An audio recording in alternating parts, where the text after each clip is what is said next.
सभी लोगों को नमस्कार। मैं धीरेन्द्र प्रताप, गोरखपुर, उत्तर प्रदेश से।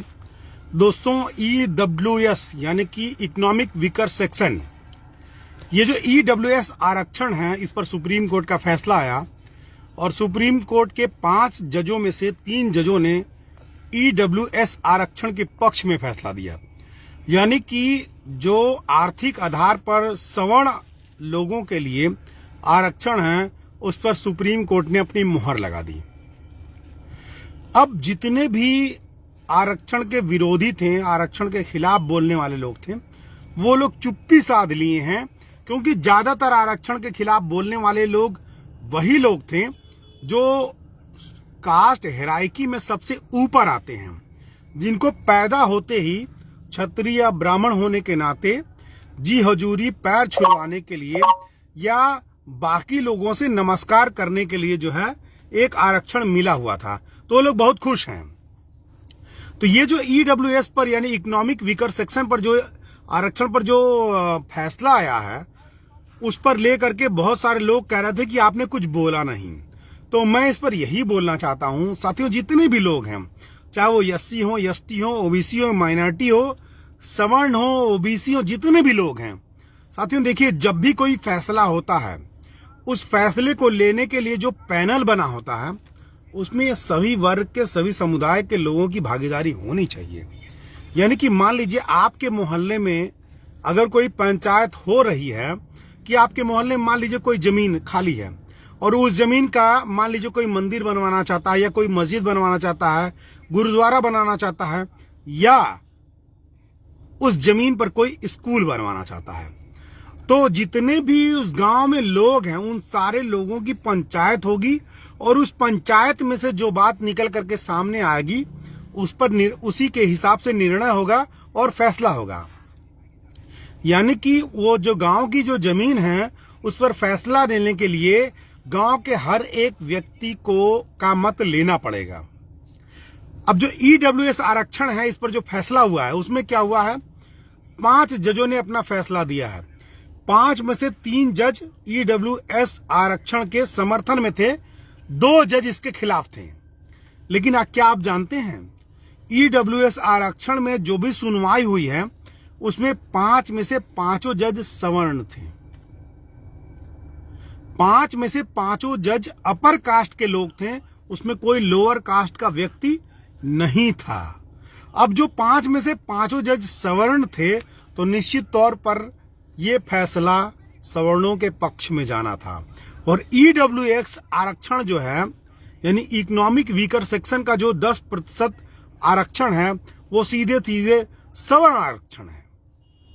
तो हमको आपको इस बात को समझना होगा कि हमारे देश में जो न्यायपालिका है, जब वहां पर भी कह लीजिए कि आरक्षण का अनुपालन नहीं हो रहा है, जब सुप्रीम कोर्ट में जो भी जज फैसले लेने वाले लोग हैं, उनमें बराबरी का प्रतिनिधित्व यानी रिप्रेजेंटेशन नहीं है सभी वर्गों का, सभी समुदायों का, तो क्या उस समुदाय की बात हो सकती है? कभी नहीं हो सकती है।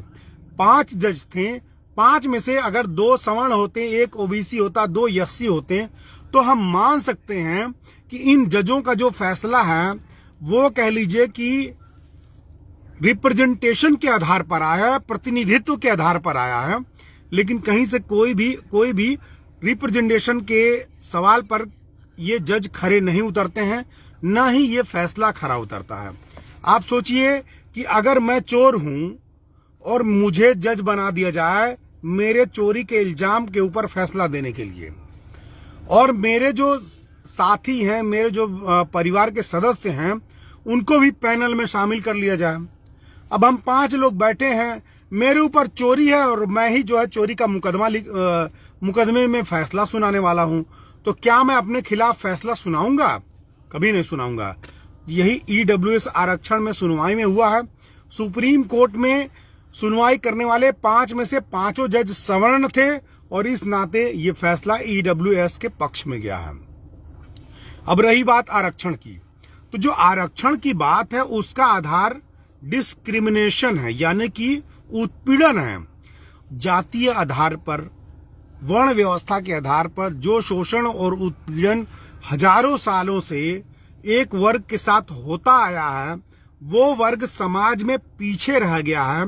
उस वर्ग के पास जमीनें नहीं हैं, उस वर्ग के पास नौकरियां नहीं हैं, उस वर्ग के पास संसाधन नहीं हैं, और वो वर्ग हमेशा से छुआछूत, भेदभाव, सती प्रथा, देवदासी प्रथा, इन सारी प्रथाओं का शुद्धिकरण सबका शिकार रहा है। और इस नाते वो जो वर्ग है, वो आज के समय में भी जो क्लास, जिसके पास जमीन था, जिसके पास अधिकार था कि वो पढ़ सके, संपत्ति रख सके, सोना रख सके, और जो शासनिक प्रशासनिक व्यवस्था है उसमें वो अपना सहभागिता दे सके, उसके पास जो अधिकार था, उस अधिकार के दम पर वो आगे बढ़ा, और बाकी जो हजारों साल से शोषित और उत्पीड़ित वर्ग था, उसका वो हमेशा से पीछे रह गया। तो आरक्षण का मतलब यही था कि जो शोषित और वंचित वर्ग है, उसको समाज के विकास की मुख्य धारा में ले आया जाए, और इस उद्देश्य के नाते आरक्षण जो है शुरू किया गया भारत में। हालांकि बाबा साहब अंबेडकर जब गोलमेज सम्मेलन होता है, तो बाबा साहब अंबेडकर आरक्षण नहीं मांगते हैं, वो सेपरेट इलेक्टोरल स्टेट मांगते हैं, वो पृथक निर्वाचन क्षेत्र मांगते हैं। लेकिन गांधी जी के अमर अनशन के कारण पूना पैक्ट होता है और आरक्षण दे दिया जाता है। 10 साल का आरक्षण दिया जाता है, राजनीतिक आरक्षण, और जो सामान्य आरक्षण है वो अनिश्चितकालीन के लिए होता है कि जब तक जो शोषित और वंचित समाज है वो समाज की मुख्य धारा में आकर के जुड़ नहीं जाता है, तब तक उसका आरक्षण जारी रहेगा। तो ये जो पूना पैक्ट करके आरक्षण दे दिया गया, उसके बाद इस आरक्षण की ये दुर्गति हो गई है कि आज ईडब्ल्यूएस लगा करके इस आरक्षण को बिल्कुल निष्प्रभावी और समाप्त करने की कोशिश की जा रही है। इसके अलावा जो निजीकरण हो रहा है उसमें भी आरक्षण की क्षति हो रही है, खत्म किया जा रहा है। आरक्षण को खत्म करने की जो दूसरी स्ट्रेटजी है वो है निजीकरण, यानी कि प्राइवेटाइजेशन। तो ऐसी स्थिति में जब 5 जज बैठते हैं और पांचों के पांचों सवर्ण होते हैं, तो निश्चित तौर पर फैसला सवर्णों के पक्ष में आएगा। तो आज जो ईडब्ल्यूएस पर जो फैसला आया है उसमें हमें कोई हैरानी नहीं है। ये पांचों जज आपस में लड़ते हैं, भिड़ते हैं। ये सारी लड़ाई, सारा आर्ग्यूमेंट, सारा जो है पक्ष और विपक्ष केवल दिखावा होता है कि हाँ हम लड़ रहे हैं और आपस में बात कर रहे हैं। और जब भी हमने फैसला किया है बहुमत से अब जो है आएगा। बहुमत का क्या मतलब है? अगर 1000 लोग हैं और 1000 में से 999 लोग गलत बात को सही कह रहे हैं, तो क्या उसको सही मान लिया जाएगा? क्या ये जस्टिस है? बताइए आप। यानी 1000 लोगों में से 999 लोग जो हैं किसी गलत बात को सही कह रहे हैं, तो क्या उसको सही मान लिया जाएगा? ये न्याय नहीं होता है। ये होता है कि जो वर्ग जिसका प्रभुत्व है, जिसका सिक्का चल रहा है, उसी के हिसाब से फैसला दे देना। तो ये ईडब्ल्यूएस आरक्षण में यही हुआ है। सुप्रीम कोर्ट ने दलीलों को नहीं सुना, तर्कों को नहीं सुना। जो डेटा थे, जो कह लीजिए कि जो तथ्य थे, उसको दरकिनार करके फैसला सुरक्षित रख लिया। और क्या कहा कि 5 में से 3 जजों ने ईडब्ल्यूएस के पक्ष में जो है अपना समर्थन दिया है। 5 में से 3 जजों ने ईडब्ल्यूएस के पक्ष में अपना जजमेंट दिया है। इस नाते ईडब्ल्यूएस आरक्षण जो है जारी रहेगा। तो ये सीधा सीधा इस बात को इंगित करता है कि कहीं से भी जस्टिस का जो तर्क है, जो फैक्ट है, उसका कोई भी मायने नहीं रखा गया। केवल क्या बहुमत के आधार पर यह फैसला दे दिया गया, और यह सरासर गलत है। अगर बहुमत के आधार पर आपको फैसला देना था, तो आपको 5 जजों में से जो संख्या का अनुपात है, कम से कम 1 जज को ब्राह्मण रखना चाहिए था, 2 जज को ओबीसी रखना चाहिए था, और 2 जज को एससी वर्ग से रखना चाहिए था। यानी कि 2 दलित, 2 ओबीसी, 2 पिछड़ा और 1 सवर्ण जज जब इस बात का फैसला करते हैं, तब इस फैसले को सही माना जाता कि यह फैसला बहुमत से हुआ है। लेकिन पांचों के पांचों जज सवर्ण हैं और मोदी भक्त हैं। तो इनका फैसला कहीं से भी सही नहीं माना जा सकता है। और मैं एक बात कह दे रहा हूं कि बहुत से लोग कहते हैं सुप्रीम कोर्ट का आदेश है, इसके खिलाफ जा नहीं सकते, ये नहीं कर सकते, वो नहीं कर सकते। ऐसा नहीं है, ये डेमोक्रेसी है, लोकतंत्र है, जनता जो चाहेगी वही होगा। तो आने वाले समय में ऐसा भी होगा कि सरकार आएगी, बहुमत की सरकार आएगी और सुप्रीम कोर्ट के इस फैसले को लोकसभा राज्यसभा में विधेयक ला करके बदला जाएगा, परिवर्तित किया जाएगा।